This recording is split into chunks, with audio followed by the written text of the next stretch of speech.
नमस्कार दोस्तों, स्वागत है आपका मेरे YouTube चैनल सेलर एंकर में। दोस्तों, ये जो मैं वीडियो लाया हूँ आपके सेकंड मेट एग्ज़ाम के लिए लाया हूँ। जब आप पहली बार कैडेटशिप्स कंप्लीट करते हैं उसके बाद आपको सेकंड मेट का एग्ज़ाम देना होता है। उसमें आपको रिटन्स प्लस ओरल्स देने होते हैं। रिटन्स में 6 सब्जेक्ट्स होते हैं एंड ओरल में 3 फंक्शन होते हैं। तो ये मैं वीडियो डिस्कस करने वाला हूँ कि how to clear the second mate exam. उनके लिए जो कैडेटशिप कंप्लीट कर चुके हैं उनके लिए मैं बताने वाला हूँ। तो दोस्तों, जब आप कैडेटशिप कंप्लीट करते हो, मैं मानता हूँ आप शिप पे काम करते हो, तो शिप पे आप प्रैक्टिकल नॉलेज ज़्यादा गेन करते हो। जैसे कि आप चीफ ऑफिसर को असिस्ट करते हो एज ए कैडेट बैलास्टिंग डिबैलास्टिंग ऑपरेशन में या पेपर वर्क में। फिर कुछ और काम हो गया, या थर्ड ऑफिसर के साथ LSA FFA चेक करते हो, सेकेंड ऑफिसर के साथ पैसेज प्लानिंग वगैरह समटाइम देखते हो, साउंडिंग्स लेते हो, रीडिंग्स वगैरह अपडेट करते हो। बट यहाँ पे जब आप कैडेटशिप कंप्लीट करते हो तो आपको पेपर देना होता है। जैसे हम स्कूल में पढ़ते थे सेम यहाँ पे उस टाइप का हिसाब किताब है। तो उसके लिए आपको पहले 4 मंथ्स की फंक्शन क्लास करनी पड़ेगी अगर आप DNS कोर्स किए हैं तो।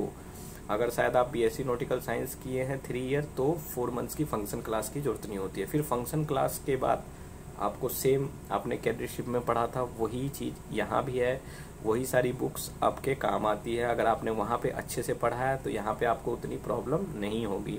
और अगर अच्छे से नहीं भी पढ़ा है तब भी आप कंसंट्रेट होके अगर 4 मंथ्स अच्छे से पढ़ते हैं तो आराम से अच्छे से पास हो जाते हैं। इसलिए परेशान होने की ज़रूरत नहीं है, बस मेहनत करिएगा और 4 मंथ्स की क्लासेस में ध्यान से पढ़िएगा। अब 4 मंथ्स की क्लासेस में क्या क्या आता है, उसमें आता है terrestrial navigation, celestial navigation, cargo work, bridge equipment, metrology, ये सारे सब्जेक्ट आपके आते हैं।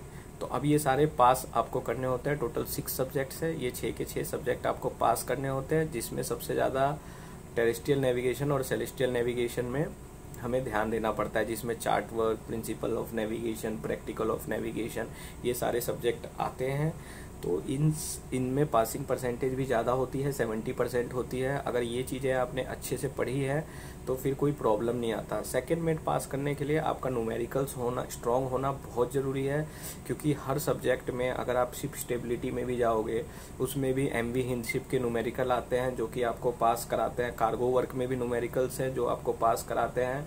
बाकी प्रैक्टिकल नेविगेशन तो पूरा न्यूमेरिकलों से ही, न्यूमेरिकल मीन्स आप का जो नॉटिकल एल्मनेक है पूरा उससे GHA LHA ये सारा कैलकुलेट करना होता है। नॉरिस टेबल की नॉलेज होना बहुत ज़रूरी है। और चार्ट वर्क आपको बहुत अच्छे से आना चाहिए, क्योंकि अगर आप प्लॉटिंग में गलत करते हो, अगर आपकी प्लॉटिंग गलत हो जाती है और 1 या 2 प्लॉटिंग गलत हो गई तो फिर पास होना टफ हो जाता है। फिर आपको नेक्स्ट वापस से रीअपियर करना पड़ता है। तो दोस्तों, ये सारी चीज़ें हैं, बहुत इंपॉर्टेंट चीज़ें हैं, छोटी छोटी चीज़ें हैं। मैं क्यों बताता हूँ, अगर आप ये सब अच्छे से कर रहे हैं, डिलीजेंटली कर रहे हैं, मैं ये नहीं कह रहा बहुत ज़्यादा पढ़ो, थोड़ा सा पढ़ो लेकिन अच्छे से पढ़ो और डेली पढ़ो।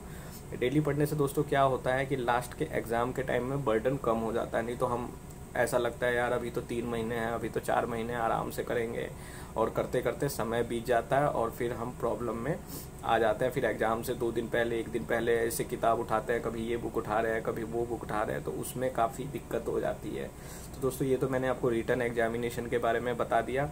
अब मैं ओरल एग्जामिनेशन की बात करता हूँ।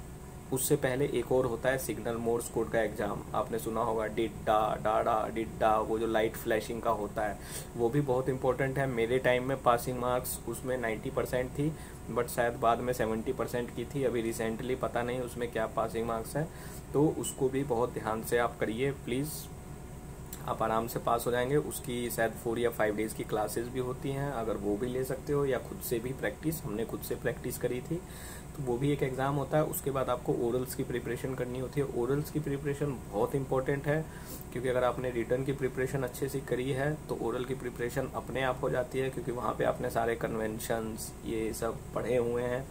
ROR बहुत इंपॉर्टेंट सब्जेक्ट होता है ओरल में, रूल ऑफ द रोड। अगर वहाँ पे आप गलती करेंगे, कोलरैग में गलती करेंगे, तो कोई भी सर्वेयर आपको पास नहीं करेगा। कार्ड्स होते हैं, कार्ड्स को अच्छे से कर लीजिएगा।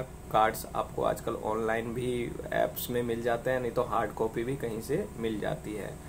उसके बाद पहला जो फंक्शन होता है उसमें नेविगेशन का फंक्शन होता है, उसमें आपसे कार्ड्स, ROR ये सारी चीज़ें पूछी जाती है।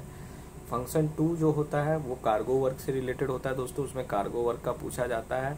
एंड फंक्शन 3 जो होता है आपका स्टेबिलिटी, और ये जो सोलास मार्पोल उसमें कुछ भी पूछा जा सकता है, जैसे कि आपसे लाइफ जैकेट की रिक्वायरमेंट क्या है, इमर्शन सूट की रिक्वायरमेंट क्या है, SCBA के चेक्स क्या होते हैं, SCBA के टेस्ट क्या होते हैं, EBD क्या है, किसकी क्या रिक्वायरमेंट्स है, किसका क्या फंक्शंस है, ये सारी चीज़ें आपसे पूछी जाती है ड्राई डॉकिंग वगैरह के बारे में।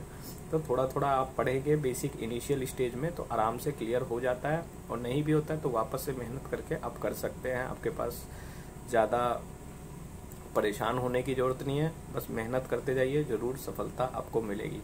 चलिए दोस्तों, गुड बाय, टेक केयर, जय हिंद।